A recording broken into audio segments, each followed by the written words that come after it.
bienvenue à tous pour ce webinaire.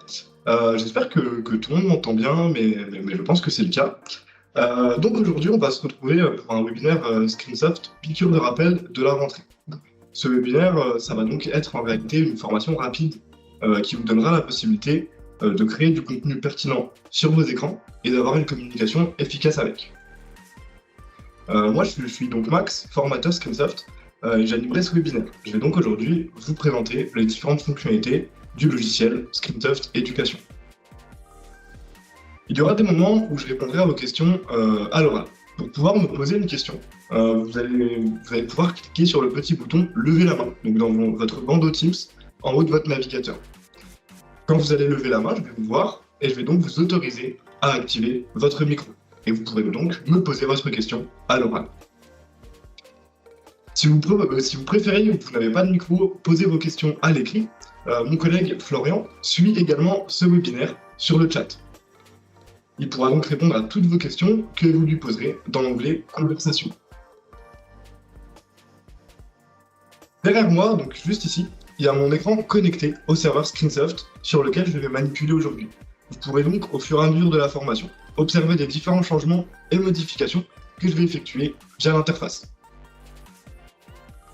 Dans l'audience de ce webinaire, je pense qu'il y a un petit peu de tous les niveaux. Donc, pas d'inquiétude, je vais vraiment commencer par les bases, à savoir l'accès à l'interface, et jusqu'à la création de nos premiers contenus les plus basiques, et on ira crescendo vers des fonctionnalités un petit peu plus poussées du logiciel, tout simplement.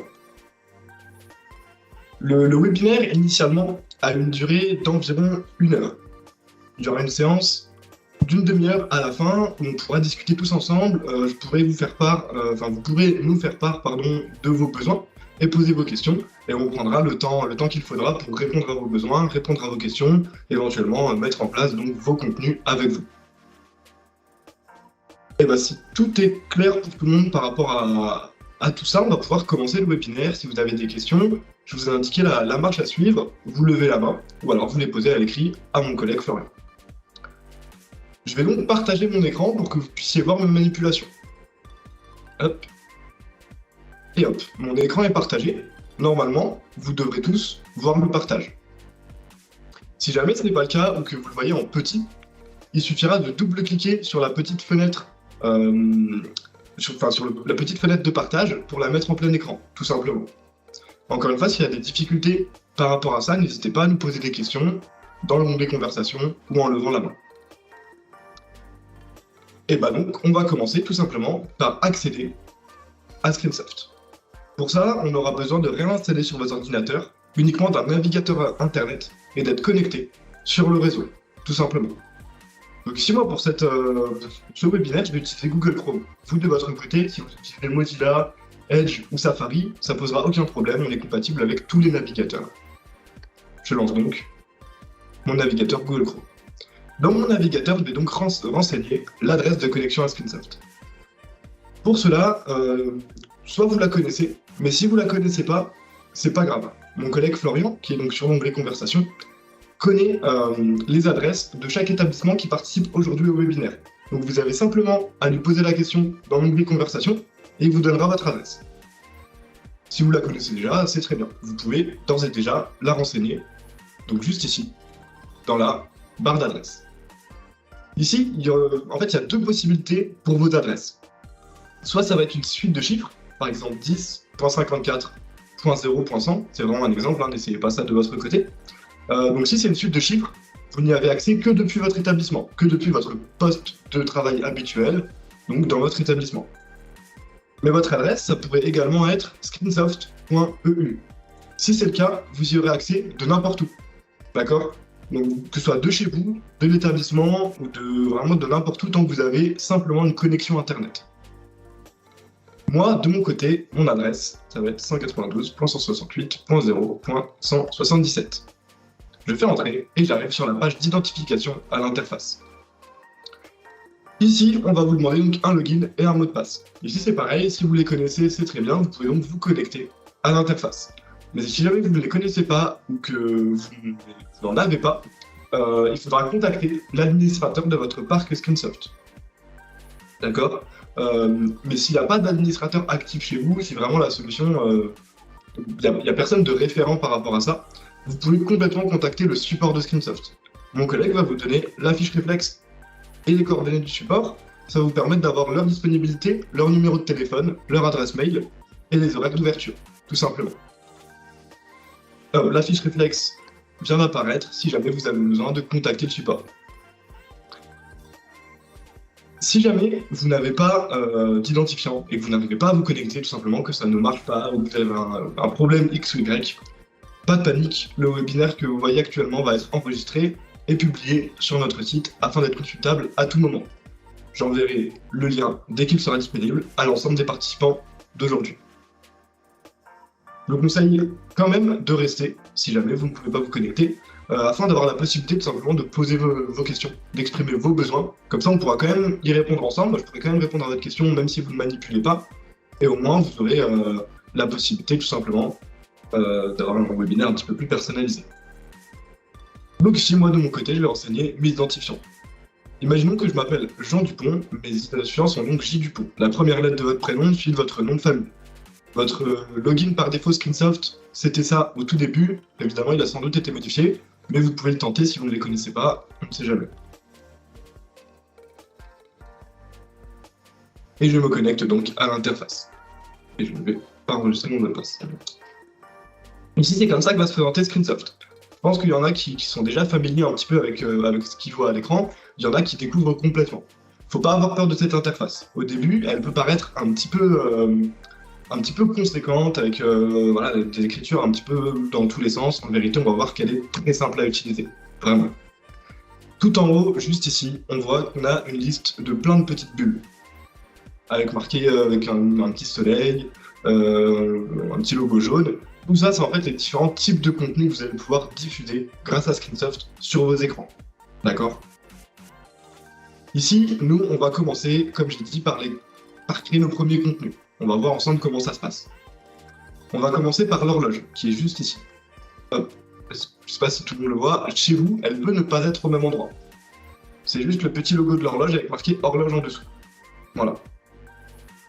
Ici, on va donc aller voir comment créer nos premiers contenus.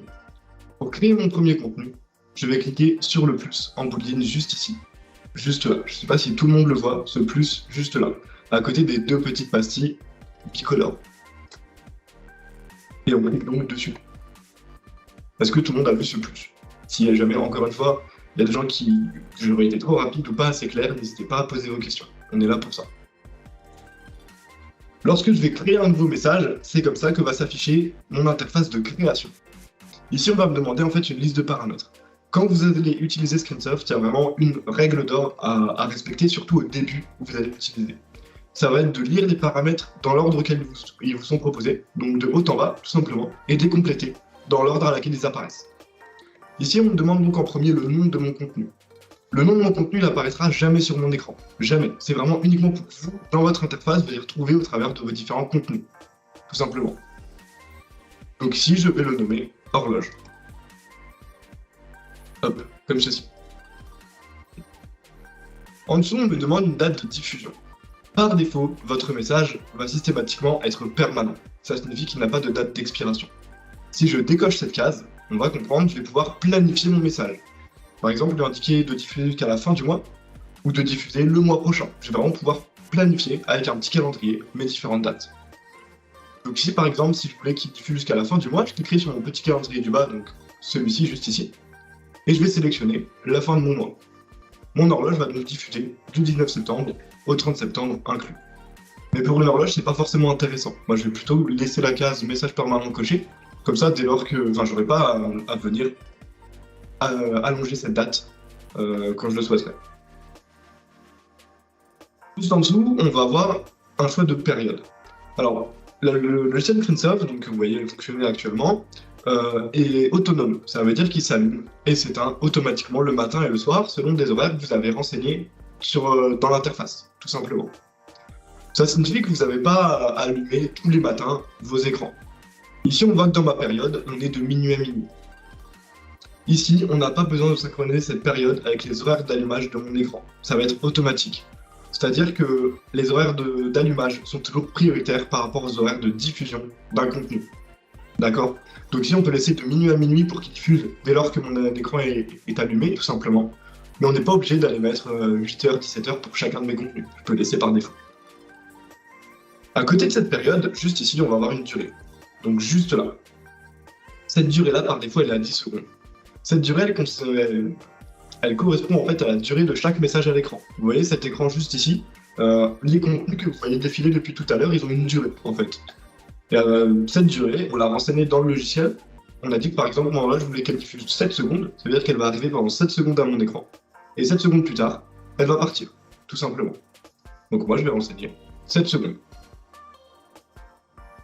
On a ensuite un choix de gabarit.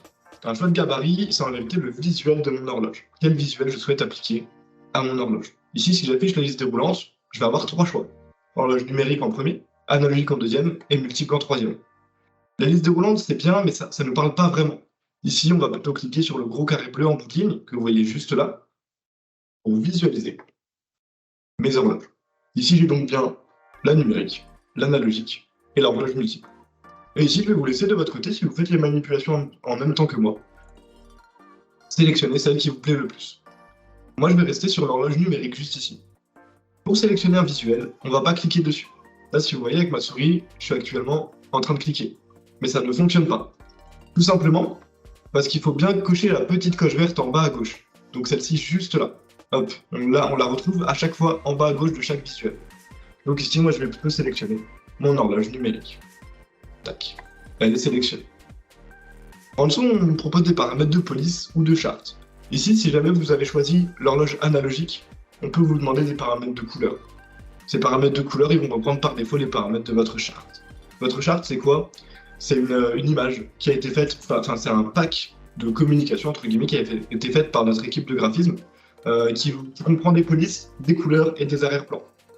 Donc dès que vous voyez charte, on va laisser par défaut, ça va bien reprendre toutes les informations de votre établissement. Tout simplement. Et enfin, on me propose de diffuser mon horloge sur mes écrans. Donc ici, ça varie en fonction du nombre des écrans que vous avez. Si jamais vous avez qu'un seul écran, on n'aura qu'un seul choix. Si on en a 10, on aura 10 choix, tout simplement. Ici, moi je vais laisser tous mes écrans sélectionnés, tout simplement. Mon message est donc créé. J'ai rempli tous les paramètres dans l'ordre auquel ils étaient proposés. Je peux les relire rapidement si je le souhaite. Hop. Pour moi, tout est bon. Et donc je peux enregistrer avec le bouton enregistrer juste ici. J'enregistre. Et mon horloge est donc créée. Moi j'avais donc j'avais une horloge qui était déjà créée. Je ne la veux pas, donc je vais la supprimer avec la poubelle, tout simplement. Donc ici, l'horloge que je viens de créer est juste ici. Lorsqu'on va créer un contenu, on va retrouver différentes informations directement à partir de l'interface qu'on a là. À savoir le nom qui est juste ici, donc tout à gauche. Ce nom-là, c'est celui que vous avez renseigné en premier dans les paramètres du message et que je vous ai dit qu'il n'apparaîtra jamais sur vos écrans. Voilà. Ensuite, on a une date de diffusion. Ici, on se rappelle que j'ai bien indiqué le message permanent. On a ensuite une période. Ici, on est de minuit à minuit. Et enfin, on a un gabarit d'horloge que j'ai sélectionné avec mon horloge numérique. Le rédacteur est également présent tout à gauche, juste ici, donc Dupont-Jean, le compte avec lequel je suis connecté à l'interface. Et la durée de 7 secondes, que j'ai renseigné également dans les paramétrages de mon message. Juste ici, tout à droite, on a une liste de pictogrammes. Cette liste de pictogrammes qu'on voit là, elle est très importante. Le premier, ça va être une pastille rouge. Une pastille rouge, ça signifie que mon message est désactivé. Lorsqu'on va créer un message, par défaut dans Scansoft, il va systématiquement être désactivé. En fait, c'est une sécurité. Pour que dès lors que vous allez créer un contenu, vous allez pouvoir le visualiser, voir à quoi il ressemble avant sa diffusion. C'est très important pour tout simplement éviter les erreurs, communiquer vraiment ce que l'on souhaite communiquer et ne pas aller trop vite. Donc ici, pour visualiser mon contenu que je viens de créer, je vais donc cliquer sur la loupe tout à droite, juste ici, sur le bouton visualiser. Juste là, pour ceux qui ne voient pas, la loupe. On clique donc dessus. Et voilà ce que donne mon horloge analogique. Donc moi, ma charte, c'est celle-ci. Vous, la vôtre, ça peut être un arrière-plan différent à l'image de votre établissement, ou ça peut être également la même que la mienne, si vous n'en avez pas. Moi, le visuel me convient, ça me plaît, c'est ce que je voulais diffuser, donc je vais l'activer. Pour ça, on va fermer cette fenêtre avec la petite croix en haut, surtout pas la croix tout en haut, hein. Vraiment la petite croix intérieure au logiciel, juste ici. Et on va donc cliquer sur cette pastille rouge. Hop, j'ai cliqué, elle passe au vert. Ça signifie que mon message est activé. Bon, par contre, ça sert à rien de regarder l'écran pour espérer qu'elle arrive. Tout simplement, Screensoft, ça fonctionne avec une boucle de diffusion. Donc, comme je vous ai expliqué, on va donner des durées à chaque message et ça va passer au message suivant. Ça veut dire qu'on aura à chaque fois des messages qui diffusent et tous ces messages vont former une grande boucle qui va se répéter toute la journée. Et donc, mon horloge, par défaut, elle va se placer à la fin de ma boucle. Donc là, on va l'avoir passé dans peut-être 4 ou 5 minutes en fonction de la durée de ma boucle sur mon écran. À droite de ça, on a donc une double page blanche qui va nous servir à dupliquer un contenu. Alors, ce point-là, je vais le laisser en suspens pour le moment. Je vous expliquerai dans un tout petit peu plus tard dans ce webinaire sur un autre outil. La loupe, on l'a vu, ça sert à visualiser le contenu. Et enfin, on a la feuille et le crayon juste ici qui est très important. Cette feuille et ce crayon-là, il va nous permettre de modifier notre contenu si on le souhaite. Si je clique dessus, ici, je vais pouvoir modifier sa période, sa durée, son visuel, enfin tous les paramètres que j'ai renseignés précédemment. Si jamais, par exemple, le visuel ne m'avait pas plu, j'aurais pu venir ici pour le changer, pour modifier un petit peu le message. Moi, j'ai pas besoin. À droite, juste ici, on a un petit gyrophare. Ce gyrophare également, il est très intéressant. Si je clique dessus, la ligne elle va apparaître en rouge vif. Ce gyrophare il va signifier que mon message est en fait prioritaire. Un message prioritaire, c'est quoi? C'est un message qui va mettre en pause ma boucle de diffusion pour que uniquement que lui qui diffuse. Là, on le voit très bien, on a mon horloge qui diffuse parce qu'elle est en prioritaire. Ça veut dire que tout ce qui diffuse actuellement, c'est mis en pause pour que mon horloge diffuse. Pour une horloge, c'est pas forcément pertinent, mais on va voir, par exemple, pour un message professeur absent, mettre ce message en prioritaire sur les heures d'arrivée des élèves dans l'établissement, par exemple de 8h à 8h30, ça peut être intéressant, pour qu'il y ait uniquement ça qui diffuse à l'écran et que l'information importante soit diffusée. Ça peut être également intéressant en cas d'alerte. Si vous avez, dans le pire des cas, une alerte incendie ou quoi que ce soit, on va pouvoir diffuser cette alerte sur nos écrans avec ce caractère prioritaire. Je vais le décocher. Hop, ma ligne retrouve sa couleur normale. Et dans quelques secondes, la boucle de diffusion va reprendre son cours. À droite, juste ici, on a donc une poubelle qui va nous permettre de supprimer ce contenu si on n'en a plus besoin. Bon, moi je pense que je vais pouvoir le laisser activer, enfin le laisser, mais si vous, de votre côté, vous ne voulez plus d'un contenu, vous souhaitez faire un tri, pardon, vous pouvez avec cette poubelle. Voilà pour ces petits pictogrammes. Alors cette mécanique, elle est vraiment commune à tous les contenus qui sont disponibles dans le logiciel. Vous retrouvez systématiquement ces petits pictogrammes en bout de ligne. Donc ici, j'insiste, mais c'est vraiment important donc que ce soit clair pour vous, qu'ils soient tous explicites. Et encore une fois, si vous avez une question, c'est important, surtout là-dessus, de la poser, parce que vraiment, c'est un élément moteur du logiciel. On va donc pouvoir passer à l'outil média, juste ici. Cet outil média, il va être assez intéressant. Grâce à lui, vous allez tout simplement pouvoir diffuser tous vos contenus à vous, donc soit des images, des vidéos, des PDF, des affiches, des documents, enfin vraiment quoi que ce soit, tout ce qui va être lu par votre ordinateur, vous allez pouvoir le diffuser sur votre écran. Alors, je vais revenir juste un tout petit peu en arrière, je vais vous montrer donc comment faire. Je viens de voir, je vais vous le montrer très rapidement.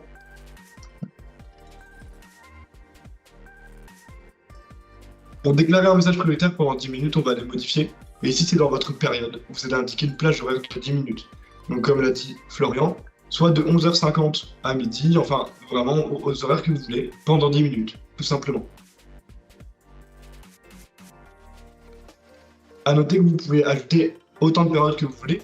Si ici, on met de 11h à midi 50, par exemple, on peut déjà cliquer sur autre période et ajouter derrière de 15h10 à 15h20. Hop. Voilà, je suis désolé pour ce petit saut en arrière, on va pouvoir retrouver notre outil média. Donc, comme j'ai dit, dans cet outil média, on va pouvoir diffuser vos contenus, que ce soit vos images, vos vidéos, vos PDF, enfin voilà, tout ce qui est contenu à vous, vos affiches, etc. Je vais vous montrer comment faire tout de suite. Pour ça, on va créer un nouveau message, pardon, de la même manière qu'on a créé mon horloge. Pour ça, on va cliquer sur le plus en bout de ligne juste ici. Je clique dessus et je vais arriver sur l'interface. Elle ressemble vraiment à celle qu'on a vue précédemment, à la différence qu'ici, c'est pour diffuser un média et non plus l'horloge. La première étape, ça va être donc de nommer ce contenu-là. Comme nom, moi je vais nommer média webinaire par exemple.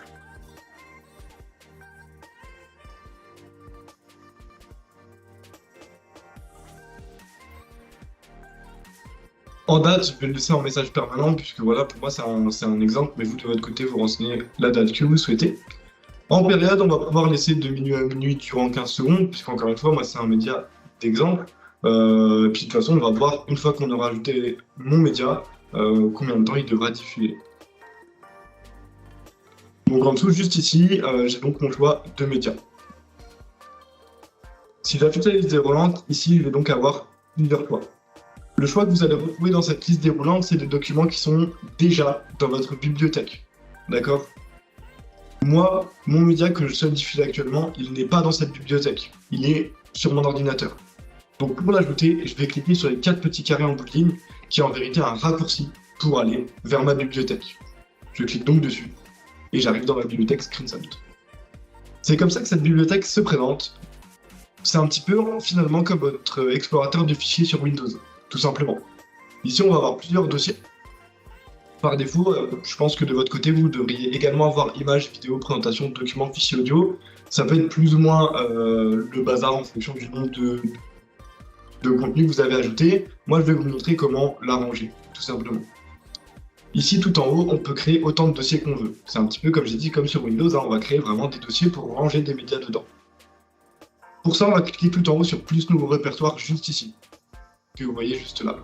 Moi, je vais cliquer sur nouveau répertoire et on propose de nommer ce répertoire. Je vais le nommer webinaire. Hop, je clique sur OK. Et mon répertoire est donc créé juste ici. Il va arriver à la fin. Voilà. Pour aller dedans, je double-clique simplement. Et je suis donc dans mon dossier webinaire. Ici, dans ce dossier-là, on va pouvoir donc ajouter mon image. Pour ça, je vais cliquer sur le plus nouveau média tout en bas. Hop, il est juste ici, ce bouton, plus nouveau média. J'espère que tout le monde le voit, c'est vraiment tout en bas, un petit peu sur la gauche. Je clique dessus. Et j'arrive sur cette interface. Ici, on va donc me proposer d'aller choisir un fichier. J'ai ce bouton juste là, juste ici. OK. Je clique donc sur choisir un fichier. Et ici, j'arrive sur mon explorateur de fichiers Windows. Moi, je vais aller dans mes images.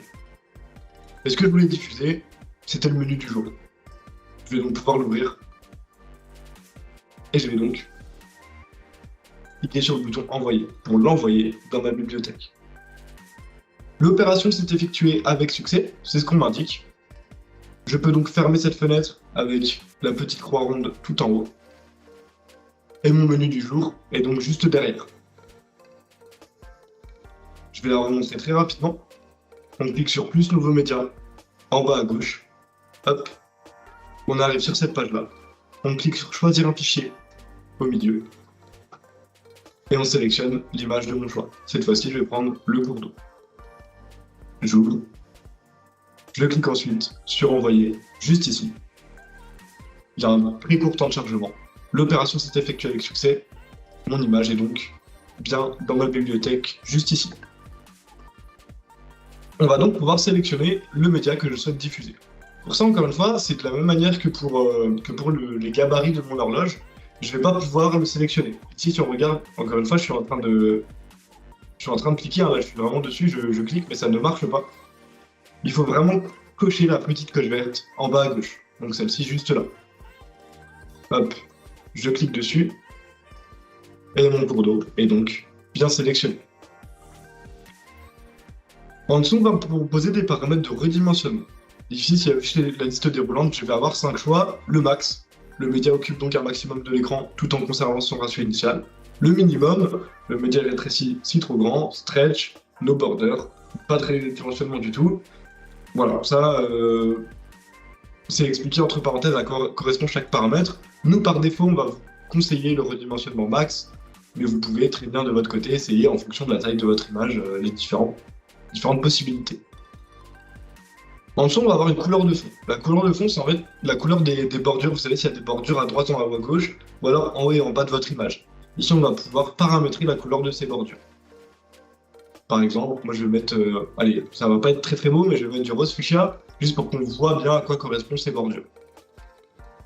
Je clique sur OK. Je vais enfin pouvoir placer mon image, soit au milieu centre, en haut à gauche, en haut à droite, etc. C'est vraiment comme vous le souhaitez ici. Et de nouveau, cocher les écrans que je souhaite, sur lesquels je souhaite diffuser mon image. Moi c'est tout bon, j'ai paramétré mon message comme je le souhaitais, donc je peux enregistrer. Mon média webinaire, c'est donc le premier tout en haut. Et on voit que de nouveau, on a exactement les mêmes pictogrammes en boucle que pour mon horloge. Je vous ai dit c'était important puisque c'était vraiment quelque chose qui était appliqué à tous nos contenus.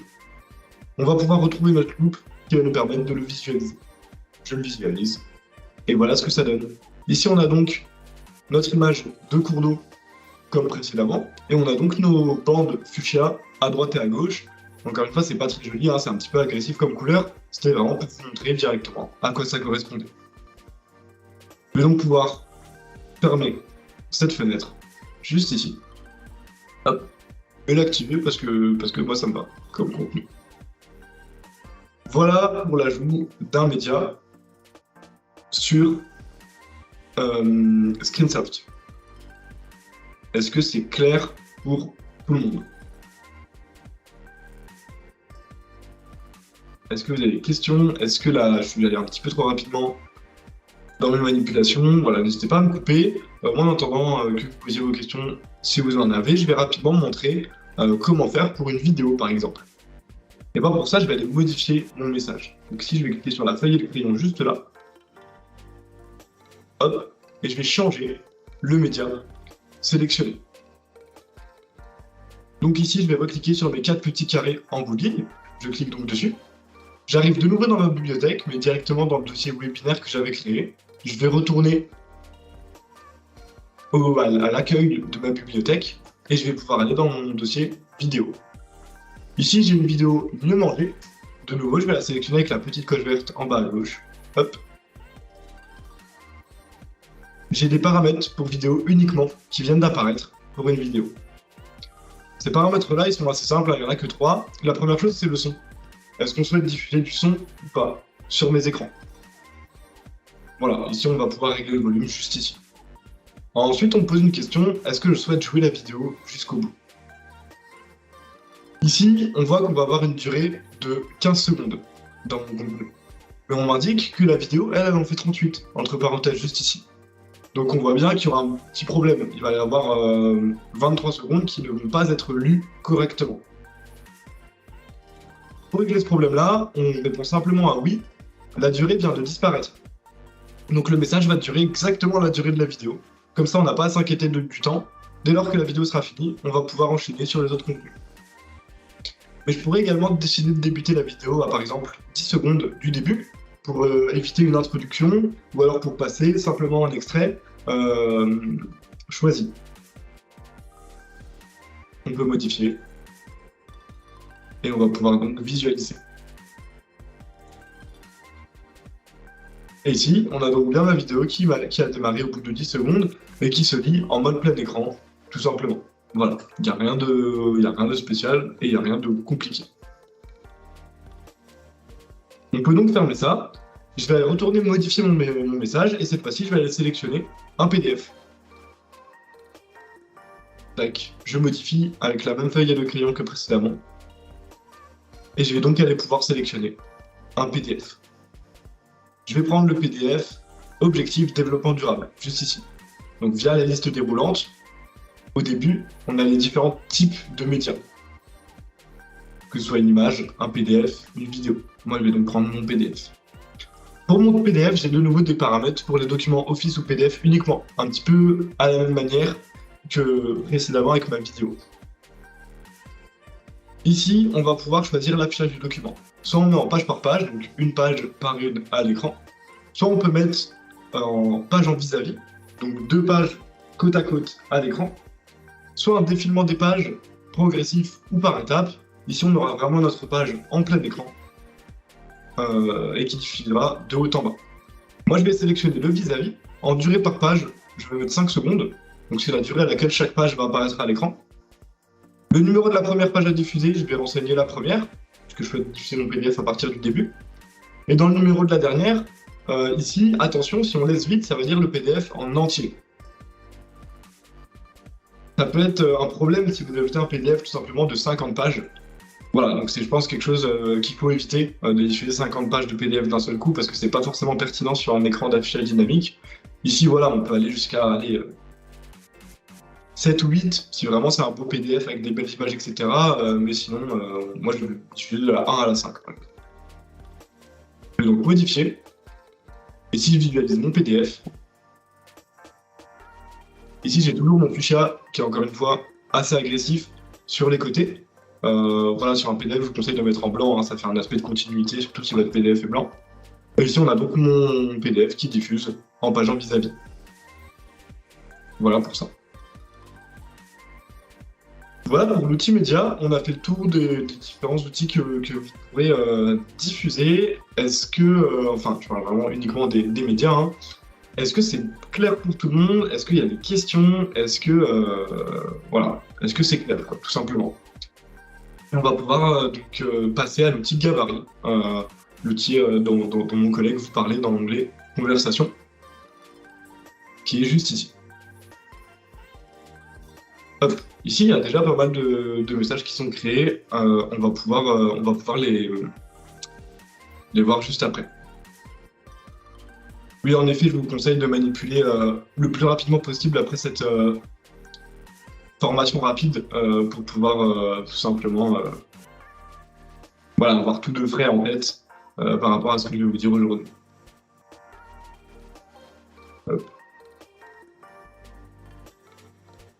Et ben donc, je vais aller pouvoir créer un nouveau contenu. Pour ça, on va de nouveau cliquer sur le plus en bout de ligne, juste ici. Je clique sur le plus nouveau, et j'ai la même interface que précédemment pour mes deux contenus, mais cette fois-ci pour un gabarit. Donc ici, moi, je vais diffuser, par exemple, si j'avais un voyage à Paris à venir. Je vais annoncer tout simplement mon voyage à Paris. Je vais nommer voyage à Paris. Hop.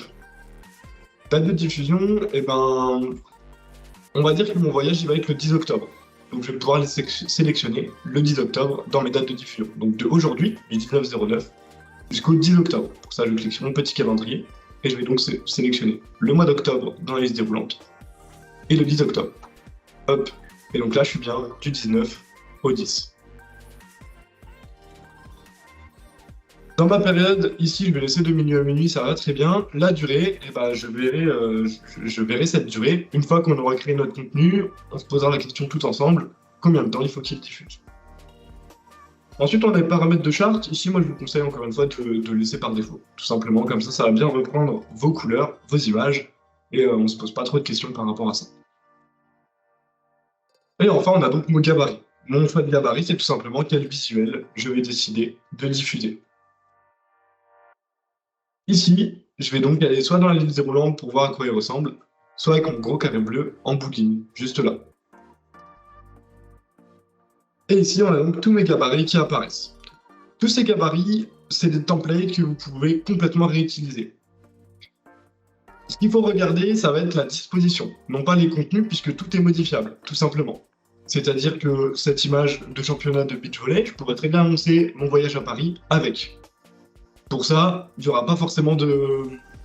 Enfin, il n'y aura pas de problème. Simplement, mon image, je ne pourrais pas aller la mettre à gauche, par exemple. Il faudra pour ça que je sélectionne un autre gabarit, comme le numéro 7, qui a une image à gauche, par exemple. Il y en a plus de 80, ici je pense que vous allez forcément trouver votre bonheur. Au début, moi je vous conseille un petit peu de tous les tester, entre guillemets, enfin voilà, de les tester, d'aller un petit peu vous amuser avec tout ça, il y a vraiment de quoi faire.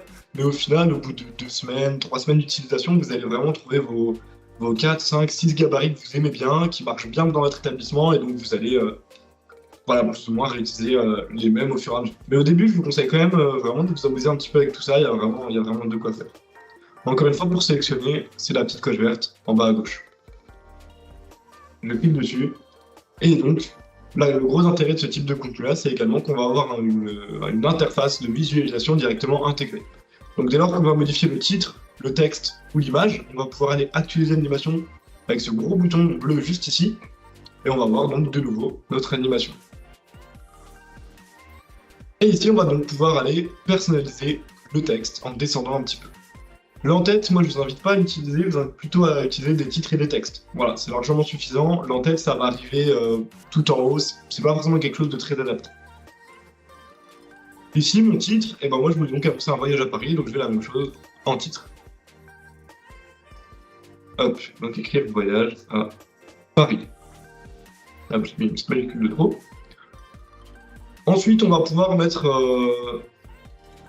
un texte, par exemple, l'établissement organise un voyage à Paris. Point. On va ensuite pouvoir peut-être par exemple donner le lieu et la date, ainsi que les élèves concernés. Donc je vais noter les élèves de 4e et 3e sont attendus devant l'accueil le 10 octobre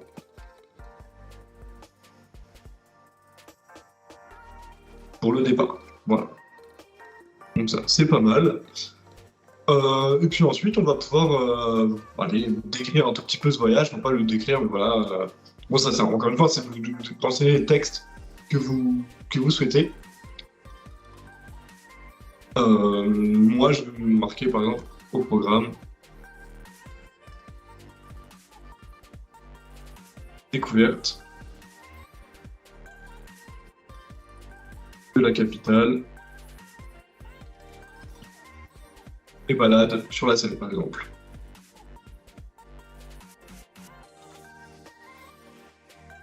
Hop. Ici, j'ai donc personnalisé mon titre et mes textes. Oui, c'est ça, c'est pour changer de ligne. C'est-à-dire que mon premier texte va arriver là, mon deuxième juste ici, et mon troisième juste ici. Voilà, ça permet d'aérer et de ne pas faire tout simplement des pavés. Moi, le texte 4, j'en ai pas besoin. Je vais donc l'enlever. Ensuite, je vais donc pouvoir changer mes médias, parce qu'évidemment, mon image juste ici, avec donc l'ordinateur portable et le bureau, ne correspond pas forcément à ma sortie à Paris. Donc pour ça, je vais pouvoir aller jouer un petit peu avec ça. Dans un premier temps, le logo, moi, j'en veux pas, donc le supprimer avec le bouton de suppression tout au bout. Et le choix du média, juste ici, je vais pouvoir aller avec les 4 petits carrés. Et donc pouvoir aller trouver tout simplement ma bibliothèque de la même manière que j'ai fait dans l'outil média. Je clique donc sur les 4 petits carrés.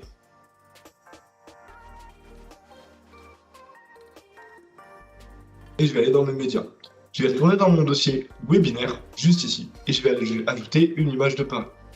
Moi là, j'ai pas d'image de Paris sur mon poste, mais pas d'inquiétude. On n'a pas besoin d'avoir forcément un support, on va pouvoir en trouver un grâce à Screensoft.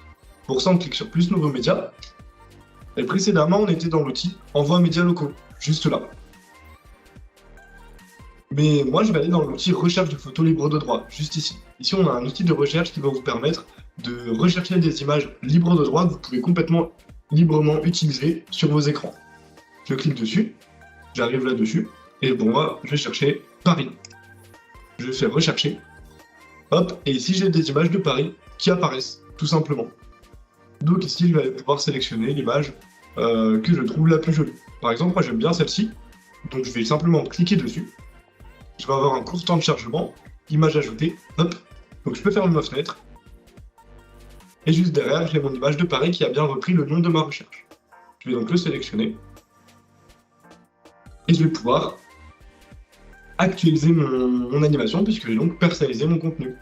Et si j'actualise, on a donc mon image qui apparaît juste là, mon titre et mes textes qui apparaissent en dessous. Mais c'est pas complètement fini. Ici, ce message est déjà très bien, mais on va pouvoir l'améliorer un petit peu, ajouter de l'animation, ajouter des petits highlights. Voilà, on va pouvoir vraiment le customiser un petit peu. Et bah tant mieux que ça vous plaise. Donc ici, par exemple, sur mon titre, moi je vais pouvoir mettre une petite animation. Si on affiche la liste déroulante qui est juste là, juste ici, je vais pouvoir faire défiler. Et ici, je vais pouvoir trouver, par exemple, des apparitions. Moi, je vais prendre un petit slide de haut vers le bas pour qu'il apparaisse dans l'écran, tout simplement. Voilà, ça peut être assez sympathique. Et enfin, dans mes zones de texte, ce qui peut être intéressant, ça va être de mettre en avant les parties qui me semblent intéressantes. Moi ici, je vais par exemple mettre en avant Paris, parce que c'est quand même important de savoir qu'on va en voyage à Paris. Je vais donc sélectionner Paris, juste ici avec ma souris, hein, comme une sélection qu'on ferait dans Word par exemple. Et ensuite, tout en bouline juste là, j'ai un petit surligneur. Je sais pas si vous voyez juste ici, juste là. Je vais donc pouvoir cliquer dessus. Et ici, je vais pouvoir donc aller choisir la couleur de mon surligneur. Ici, j'ai plusieurs choix. Moi, je vais prendre le numéro 5. Ici, je vais pouvoir mettre par exemple la date en surbrillance, mais attention, parce qu'on voit qu'ici, la date, elle revient à la ligne. Elle est coupée en deux. 10, ici, et octobre, juste là. Moi, je vous conseille pour une date de la laisser sur une seule ligne. C'est plus lisible et ça sera plus compréhensible pour tout le monde. Donc pour ça, on va simplement faire un retour à la ligne avant le 10 octobre. Je la sélectionne ensuite. Hop. Voilà, avec une petite sélection classique, encore une fois, avec ma souris. Je vais de nouveau cliquer sur mon petit surligneur en bout de ligne juste là. Hop. Je vais avoir le choix de la couleur de mon surligneur que je souhaite insérer. Hop. Je vais reprendre le 5. Et c'est tout bon. J'ai donc mis en avant le lieu de la sortie et le 10 octobre. Et sur mon image, eh ben, on va pouvoir également ajouter une petite animation, tout simplement, avec la petite déroulante juste ici. Si là, je vais avoir plusieurs apparitions, tout simplement. Moi, par exemple, si je veux un slide de gauche, enfin plutôt de droite, donc ça arrive de la droite pour arriver à gauche, je sélectionne mon slide droite à gauche. Et cette fois-ci, si j'actualise mon animation, on a mon animation de titre, mon animation d'image, et mes petits surligneurs qui vont arriver.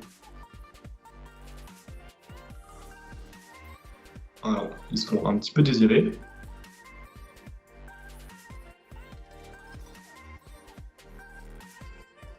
Bon, mes surligneurs ne veulent pas arriver, je vais les changer. Peut-être que c'est dû au fait qu'ils soient de la même couleur que ce que j'ai écrit. Hop, je vais plutôt prendre le bleu, donc le numéro 1.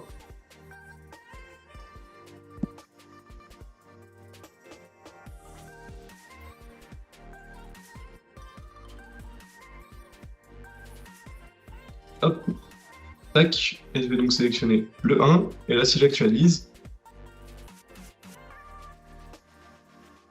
j'ai bien mon surligneur qui apparaît.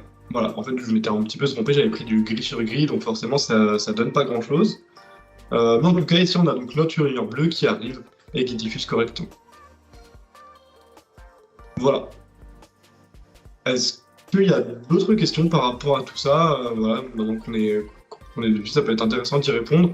Une fois qu'on a fini de personnaliser, moi j'estime que voilà, j'ai fini tout simplement de personnaliser mon contenu, mon message me convient tel qu'il est. Je vais pouvoir ici aller changer la durée. Actuellement on est à 15 secondes. Voilà, ça peut être suffisant donc, pour les plus grands. Après ça dépend du public de vos écrans, hein, mais pour des plus jeunes, je pense que 20 secondes, hop, ça sera plus adapté. C'est tout bon, je relis rapidement mes textes, hop. Moi, tout me semble correct. Je vais donc pouvoir enregistrer en bas à droite. J'enregistre. Et mon voyage à Paris, il est donc tout en bas, juste ici. Si je l'utilise avec la loupe, eh ben on va voir la même chose que vu précédemment, mais ici voilà, on peut faire une petite double vérification. On a bien mes highlights qui arrivent, ma photo de Paris et mon petit clignotement. Et je vais donc pouvoir l'activer. Hop, en cochant la petite coche verte. Et juste ici, on va avoir donc la date de diffusion comme on a renseigné précédemment, jusqu'au 10. Ça signifie qu'à partir du 10, mon message va arrêter de diffuser tout seul. On ne va pas avoir besoin d'aller dans l'interface pour aller décocher ce message ou le supprimer ou quoi que ce soit. Ça va se faire tout seul. Ici, sur ces gabaridages, je vais rapidement, très simplement vous montrer 2-3 petites choses qui peuvent être intéressantes. La première chose, c'est que je pense que de votre côté, il y en a sûrement des qui sont déjà créés. pouvez les visualiser, voir à quoi ils ressemblent. Par exemple, si celui-ci, il vous plaît, on souhaite le réutiliser pour diffuser une autre information, on va complètement pouvoir. Pour ça, on aura simplement qu'à modifier nos contenus. Hop là, par exemple, moi, si je souhaite diffuser plutôt que c'est pas le cours de Monsieur Santini, mais le cours de Monsieur Marshall, hop, qui est déplacé. Ici, je remplace simplement Monsieur Marshall. Je peux modifier. Et ici, si je visualise, j'ai donc modifié mon nom, tout simplement. Voilà, on peut réutiliser très rapidement des gabarits et on peut également les dupliquer si on le souhaite. Encore une fois, si jamais ce message-là, je veux vraiment le réutiliser une deuxième fois, puisqu'en parallèle, il y a un autre cours qui est déplacé, je le duplique. Hop là, cours déplacé, par exemple, un cours de français. Et bien ici, on va simplement écrire cours de français de Monsieur Lambert en salle 208. Hop, on modifie et on l'a donc dupliqué. On a donc les deux messages qui se sont actuellement créés. On l'a fait vraiment très rapidement, hein, en quelques secondes. Et j'ai donc mon message pour le cours de français de Monsieur Lambert qui est déplacé en salle 208. Tout simplement. Ici, voilà, ça nous fait un réel gain de temps. C'est pour ça que je vous dis au début, je pense que vous allez un petit peu jouer avec toutes les animations que je vous ai montrées, les différents gabarits, les différentes possibilités. Au bout d'un moment, quand vous aurez vraiment trouvé les contenus qui vous conviennent, vous pouvez les dupliquer, les modifier pour vraiment gagner un temps fou dans la création de vos contenus. Et je pense que ça peut être intéressant. Voilà pour le petit gabarit. Je vous conseille vraiment d'utiliser vraiment sans modération ce type de contenu-là, puisqu'il est vraiment intéressant. Et au niveau des gains de temps, c'est vraiment quelque chose de pertinent. Et bah, si c'est bon pour tout le monde, je vais donc pouvoir passer à la diffusion de liens Internet ou encore de liens Canva. Pour un lien Internet, on va avoir un type de message dédié qui va être lien Internet, juste ici. Hop. C'est un type de message vraiment comme un autre. On va cliquer sur le plus pour en créer un nouveau et on va le nommer par exemple. Je vais pas être très original. Moi, je vais diffuser le site de Screenshot.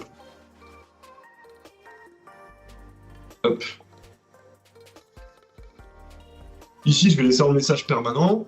Ce qui est important, c'est les champs juste ici. Le champ lien, qui est juste là. Ce champ lien, c'est ici qu'on va renseigner en fait l'adresse de notre site. Donc pour ça, moi je vous conseille d'ouvrir un nouvel onglet, de rentrer l'adresse du site que vous souhaitez renseigner. Donc hop, tac.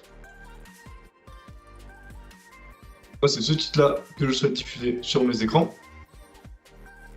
Hop, je vais copier cette adresse. Donc voilà, je la sélectionne entièrement. Tac. Je clique sur copier. Je retourne dans Screensoft. Tac. Et je vais la coller. Tout simplement. Et ici, j'ai donc collé mon adresse. Je vais de nouveau cocher les groupes de marque, les groupes d'affichage que je souhaite. J'enregistre.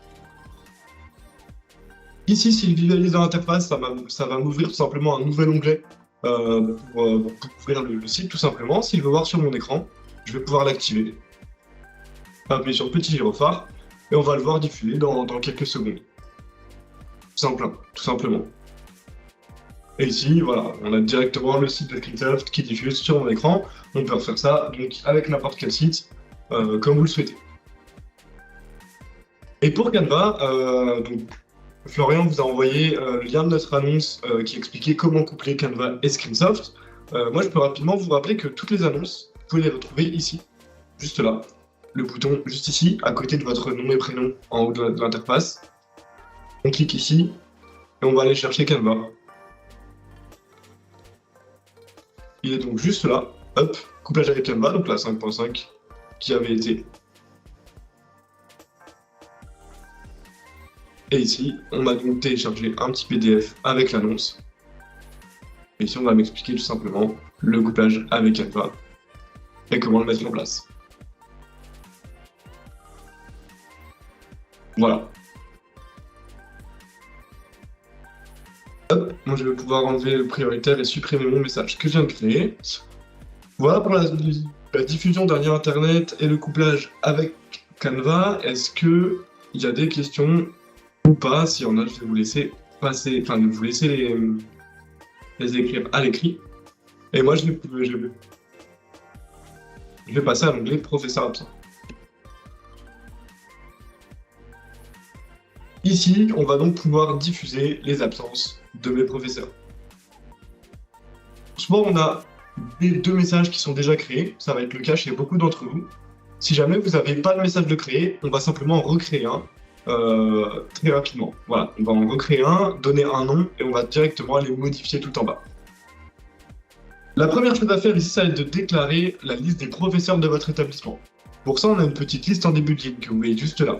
On ne l'avait pas sur les autres contenus, parce que ce message-là, il est un tout petit peu différent. Ici, on a donc une liste de nos professeurs. Si je clique dessus, j'arrive juste ici. On va pouvoir donc renseigner ici la liste de tous les professeurs de l'établissement. Par exemple, moi j'ai ma liste qui est juste là. Si jamais Monsieur Lambert vient d'arriver dans mon établissement, je vais pouvoir faire un petit retour à la ligne et écrire Monsieur Lambert. Tout simplement. Mais on peut également faire un couplage, enfin, on peut également importer un fichier Excel. Donc via votre MT, j'imagine que c'est possible d'exporter en fichier Excel votre liste de professeurs absents. Et ici, donc, via Screensoft, on va pouvoir l'importer en cliquant sur Importer, choisir un fichier. Et ici, on va aller chercher donc notre fichier Excel dans mon navigateur, tout simplement. Enfin, dans mon explorateur. Pour cette partie-là, si de votre côté, vous n'arrivez pas à exporter la liste de vos professeurs via votre NT, je vous conseille de me recontacter après ce webinaire pour qu'on mette ça en place ensemble et que je vous indique un petit peu la démarche. Voilà, mon collègue Florian va pouvoir noter mes coordonnées dans le chat afin que vous les ayez tous. Et donc pour cette partie-là, voilà, si c'est pas clair pour vous, après mon explication, je vous conseillerais de me recontacter derrière par mail ou par téléphone. Une fois que la liste de mes professeurs est donc renseignée dans mon interface, je vais pouvoir cliquer sur Modifier. Je clique sur Modifier, et ici on a donc bien appliqué la liste de mes professeurs. Dans Screensoft, ce qu'il faut savoir, c'est que ces deux messages-là, on ne va jamais les supprimer, d'accord? Le message professeur absent, on ne va jamais le supprimer. Tout simplement, on va à chaque fois attribuer nos absences à notre message qui est déjà créé. Pour ça, on va aller modifier le message avec la feuille et le crayon qui est juste en bout de ligne, juste là. Je clique dessus et j'arrive donc dans la modification du message. Ici, j'ai donc la liste de tous mes professeurs. Actuellement, j'ai tout ça comme professeur absent. Moi, je vais les enlever, donc je vais les supprimer. Hop. Ici, on n'a donc aucun professeur absent de déclarer. Pour en déclarer un, on va simplement aller le sélectionner dans la liste déroulante. Pour ça, on va afficher ma liste juste ici. Hop. Et ici, il y aura donc les différents professeurs que j'ai renseignés juste avant. On va dire que par exemple, Monsieur Lambert, il est absent jusqu'à la fin de la semaine. Donc je sélectionne Monsieur Lambert, je vais mettre en date de diffusion aujourd'hui, puisqu'il est absent d'aujourd'hui, jusqu'à la fin de la semaine. Et donc en fin de diffusion, hop, je vais pouvoir aller sélectionner le 22, jusqu'à la fin de la semaine. La dernière date est toujours incluse, donc il va être absent le 22 et le 23, il ne sera plus absent. On peut également jouer avec le début d'affichage. Par exemple, si on souhaite avertir mes élèves uniquement à partir de mercredi, on pourrait. Mon deuxième professeur, donc, Madame Martin, elle va être absente en fin de semaine. Par contre, on voudra informer nos élèves uniquement à partir de demain. Donc hop, Madame Martin, elle est absente que le 22. Donc je mets du 22 au 22. Et je décide en début d'affichage de mettre demain, donc le 20. Et maintenant, pour finir le dernier exemple, Monsieur Jacob, lui, va être absent uniquement le jeudi, mais uniquement le matin.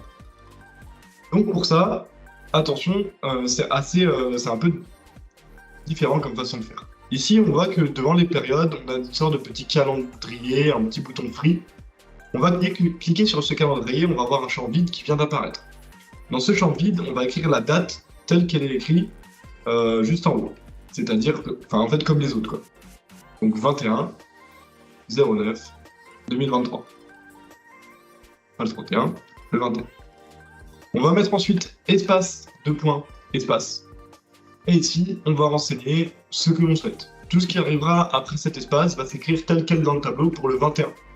Donc par exemple, je pourrais mettre que l'après-midi, ou de 9h à midi, ou de 14h à 17h.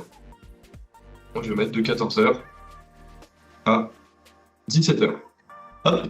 En date de suppression, bon, on va mettre le même jour, puisque ça sert à rien de diffuser le vendredi l'absence du jeudi. Donc ici, on va mettre le 21. Et en début d'affichage, on va pouvoir mettre aujourd'hui. Voilà, j'ai donc déclaré mes 3 absences de professeurs, et je vais donc pouvoir modifier. Et ici, je vais pouvoir aller visualiser mon contenu. Ici, on a donc Monsieur Lambert qui est absent du mardi au vendredi, Monsieur Jacob le jeudi, mais uniquement de 14h à 17h, et Madame Martin qui était absent uniquement vendredi. Comme on a décidé de l'annoncer uniquement à partir de mercredi, on ne la voit pas encore dans notre tableau. Et les professeurs absents sont également disponibles sous forme de bandeau. Ce bandeau-là, si je le visualise, en fait, l'écran blanc avec le logo Screensoft noir, ça va être notre boucle de diffusion. Donc nos différents quiz et contenus qui diffusent. Et en dessous, ce bandeau qui apparaît, il va apparaître en bas de l'écran. Si je l'active, hop, je coche la petite coche verte, on va voir à quoi ça correspond. Et donc ici, on a donc nos professeurs qui diffusent avec un petit compteur en bas à gauche. Ça, c'est utile pour l'élève qui arrive devant l'écran. Comme ça, il sait directement où est-ce qu'il en est. Et il n'a pas à attendre indéfiniment devant l'écran, tout simplement. Et donc, on voit ce que ça donne sur mon écran. On le voit un petit peu. Donc, le petit bandeau qui apparaît en bas de l'écran, tout simplement. Voilà pour les professeurs absents. Oui, on peut mettre les deux, à savoir le tableau et le bandeau en même temps. Ici, on voit que j'ai mon bandeau. Hein. Si j'active le tableau et que par exemple je le mets en prioritaire pour voir directement à quoi ça ressemble, on va avoir les deux en simultané.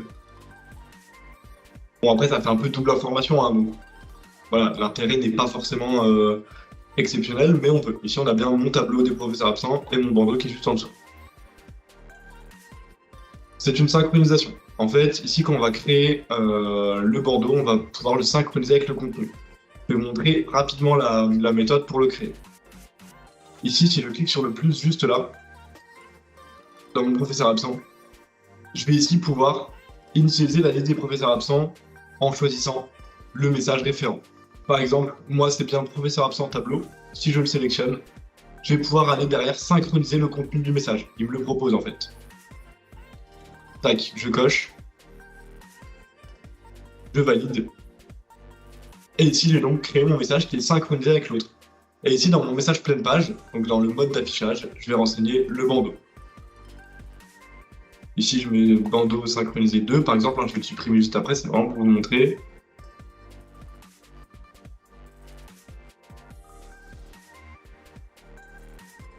Le bandeau synchronisé, j'enregistre. Et ici, voilà, il est également synchronisé. Donc si je le visualise, avec la loupe, on a bien déjà nos absences de sélectionner parce qu'il est synchronisé. Je vais donc le supprimer puisque c'était simplement pour l'exemple.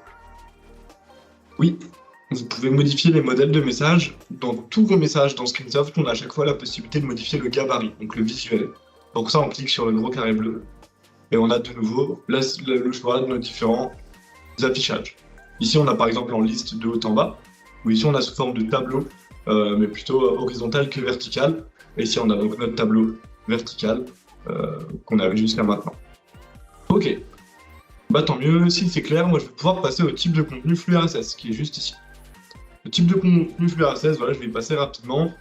Ici, ça va être intéressant, parce que je vais déjà commencer par définir un flux RSS.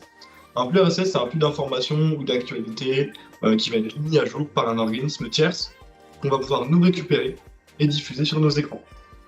Par exemple, Le Monde, de son côté, met à jour un flux d'actualités qu'on va récupérer et qu'on va diffuser sur les écrans. Le gros intérêt de ce type de contenu-là, c'est qu'on va pouvoir avoir du contenu à jour sur l'écran sans avoir à le modifier. c'est quelqu'un d'autre qui va le faire pour nous, et Screensoft va simplement réussir à récupérer ces informations pour qu'on les diffuse. Par exemple, ici, il y a 2 flux RSS moi, qui sont déjà créés. Il y a un flux RSS se coucher moins bête, avec les informations de se coucher moins bête. Par exemple, voilà, on a une petite information, à chaque fois c'est sympathique, ça peut être intéressant. Et si je veux en créer un autre, je clique sur le plus, c'est le même plus que depuis le début. Là, on a un petit peu plus de paramètres, mais on va voir qu'en vérité, on va pouvoir les utiliser quasiment tous par défaut, et que ça va être très bien comme ça. Moi, je veux un flux RSS d'actualité sportive, par exemple. Donc, je mets un flux RSS sport. Ici, on peut vraiment laisser tout par défaut et descendre jusqu'au champ de lien juste en bas. Ou ici, on va pouvoir aller choisir mon flux de sport. Donc via ma liste déroulante dans le champ de lien, on va avoir les différentes flux RSS disponibles. Donc avant, on a l'entité en question qui met à jour ce flux RSS. On a donc Le Monde, France 24, BFM, Eurosport. Et à droite, on a la thématique. On a vraiment beaucoup de choses, comme la planète, le sport, les actualités, la culture, les technologies, etc. Moi, je vais sélectionner mon flux Eurosport Sport. Je vais diffuser ensuite combien de news je souhaite diffuser. Donc, par exemple, moi, je souhaite diffuser les 5 dernières news. Je sélectionne donc 5. Et la durée d'affichage de chacune. Moi, je vais laisser à 10. J'enregistre. L'enregistrement d'un flux RSS peut prendre un tout petit peu de temps, puisqu'en fait, on va récupérer toutes les informations de ce flux-là. Donc les images, les descriptions, etc. Et mon flux RSS Sport est juste là. Je le visualise. Et ici, on a donc les dernières actualités sportives qui diffusent. Tout simplement.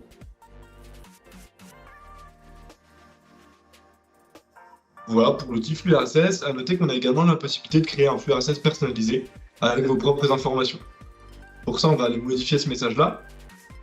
Et à la place du sport, hop, je vais afficher par le français. Alors en fait, on va en recréer un. Je vais le nommer flux RSS personnalisé. Je vais aller un petit peu plus rapidement dans la création. Flux RSS perso. Et ici, dans notre champ de lien, à côté, on a en fait flux RSS perso qui est juste là. On clique dessus. On enregistre et ça va nous permettre de créer notre propre flux RSS.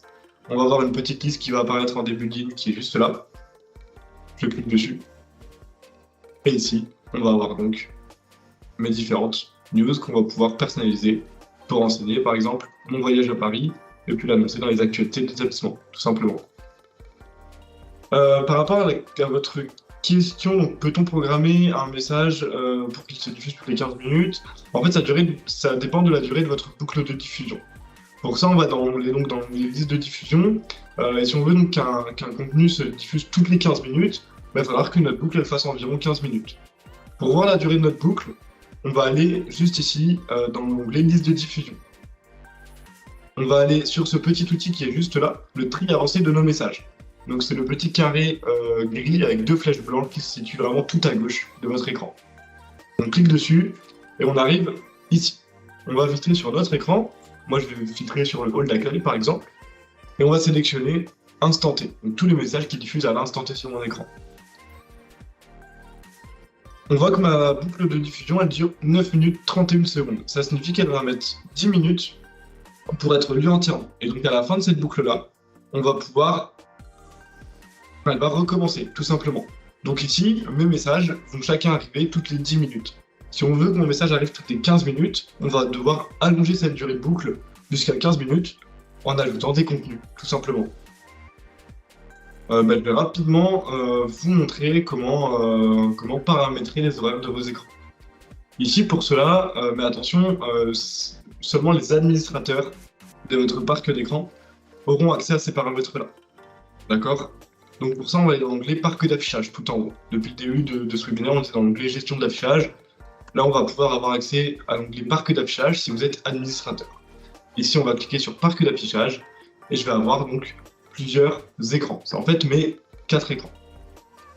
Mon hall d'accueil qui est juste derrière moi et mon préau qui est autre part, tout simplement.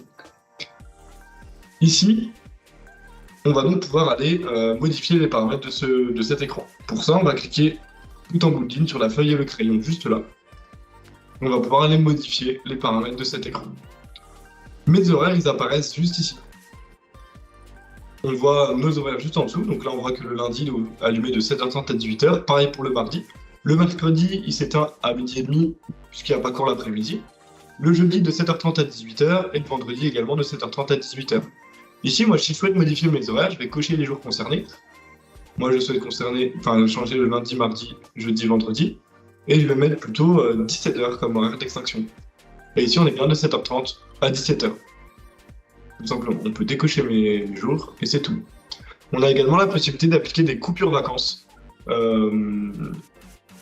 pour nos écrans. C'est-à-dire que si jamais notre établissement est fermé sur une période de vacances scolaires, on va pouvoir ajouter une coupure qui va en fait économiser l'énergie et permettre d'allonger un petit peu la durée de vie de votre matériel. Pour ça, on va donc cliquer sur le plus en bout de ligne. Et ici, on va sélectionner la date de mes vacances. Par exemple, si je souhaite les prendre pour les fins d'année, donc du 22 décembre jusqu'au 8 janvier, par exemple, j'ai donc appliqué ma coupure vacances. Et je vais donc pouvoir modifier, et ma coupure vacances va donc être appliquée. Et mes écrans seront éteints du 22 au 8 janvier.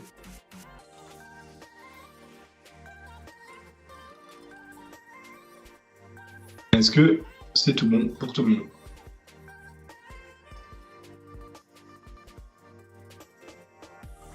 Ou est-ce qu'il y a d'autres questions?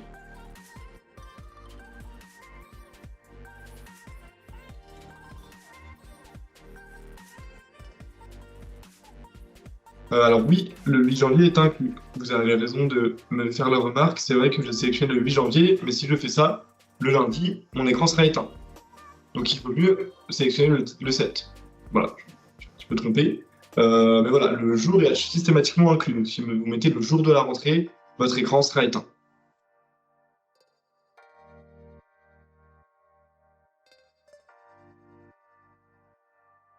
Ça dépend de votre solution. Si vous avez une suite de chiffres comme moi, en fait, votre serveur sera allumé le temps de diffusion de nos écrans. Donc, ça ne sera pas possible d'y accéder. Si jamais votre adresse est screensoft.eu, de cette manière-là, hop, ici, vous y aurez accès tout le temps, n'importe quand, de n'importe où. Mais si vous avez une suite de chiffres, c'est selon les horaires d'allumage de vos écrans.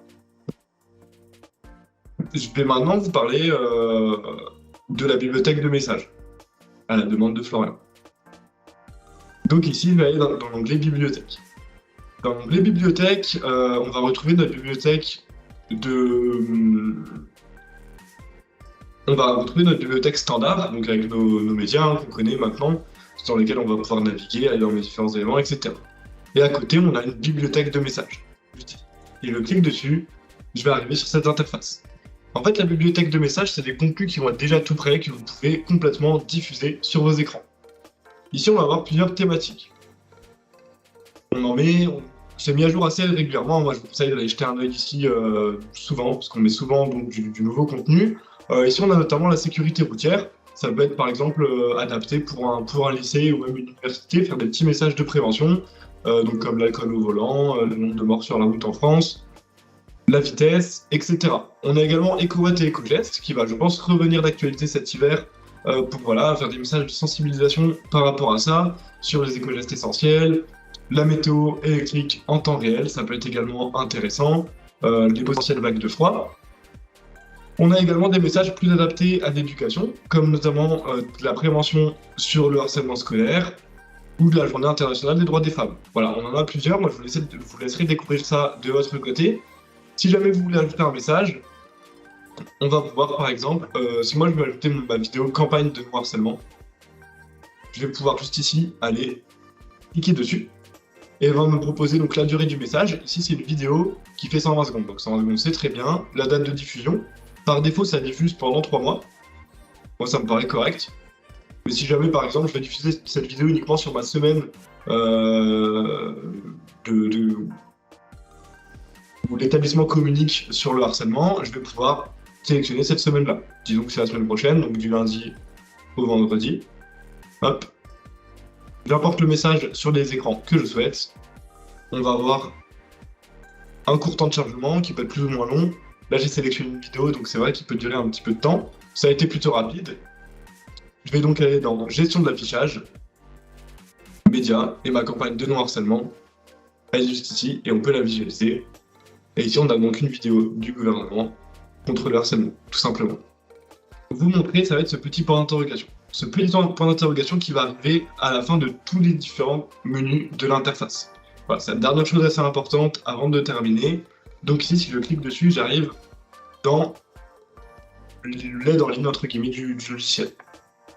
Ici, je vais avoir plusieurs menus. Celle de tout à gauche, on va avoir donc l'aide en ligne. Si je clique dessus, ça va ouvrir un nouvel onglet et je vais donc avoir l'aide en ligne du logiciel. Cette aide en ligne, elle est sous forme de FAQ, elle va respecter la structure qu'on a vue précédemment. Donc dans gestion de l'affichage, on va bien avoir tous mes types de contenus. Si j'ai une question par exemple sur le type de message professeur absent, je clique dessus, et ici je vais avoir une foire aux questions sur ce type de message-là. Par exemple, si j'ai oublié comment indiquer un professeur absent sur seulement une demi-journée, je peux cliquer dessus, et ici on va donc me renseigner comment faire, tout simplement.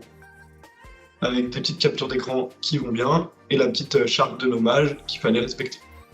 Si par exemple je veux savoir comment coupler Canva, je vais cliquer sur gestion de l'affichage, et je vais aller chercher mon type de contenu Canva. Il est juste ici, je clique dessus. Pourquoi et comment associer Canva et Screensoft. Et ici j'ai un petit tutoriel qui m'explique comment associer Canva avec Screensoft. Voilà pour cette aide en ligne. En dessous, on va avoir un espace formation en jaune juste là. Si je clique dessus, j'arrive dans l'espace formation de Screensoft. Ici, je vais avoir plusieurs PDF qui vont m'être proposés. Le premier, c'est formation utilisateur. Si je clique dessus, ça va m'ouvrir un PDF de 56 pages qui va récapituler tout ce qui se dit dans une formation complète à Screensoft. Donc ça peut être intéressant pour vous à consulter. Si encore une fois vous avez un nouvel arrivant dans votre établissement qui arrive, vous pouvez totalement lui donner ce PDF ou même le parcourir vous de votre côté. Et ça reprend vraiment tout ce qu'on a vu aujourd'hui et même bien plus. Ça va expliquer chaque type de contenu un par un. Ici, ça va même aller de l'accès au logiciel jusqu'à l'explication de diffusion d'une vidéo, d'un PDF ou même d'un PowerPoint. Et enfin, tout en dessous, donc dans ce point d'interrogation, on va retrouver les adresses de contact du support et le numéro de notre société sur lequel vous pouvez contacter quand vous voulez. C'est pas surtaxé, c'est un numéro qui est complètement libre. Et donc voilà, si vous avez une question, n'hésitez pas, après ce webinaire, s'il y a quelque chose, des points qui restent en suspens, si vous avez des difficultés lors de l'utilisation du logiciel, n'hésitez pas à nous contacter, on vous accompagnera au mieux. Et ben merci à vous pour votre attention. J'espère que ce webinaire vous aura été utile. Et puis moi, donc, on va donc vous souhaiter une bonne journée à tous. Et encore une fois, n'hésitez pas à nous contacter en cas de besoin.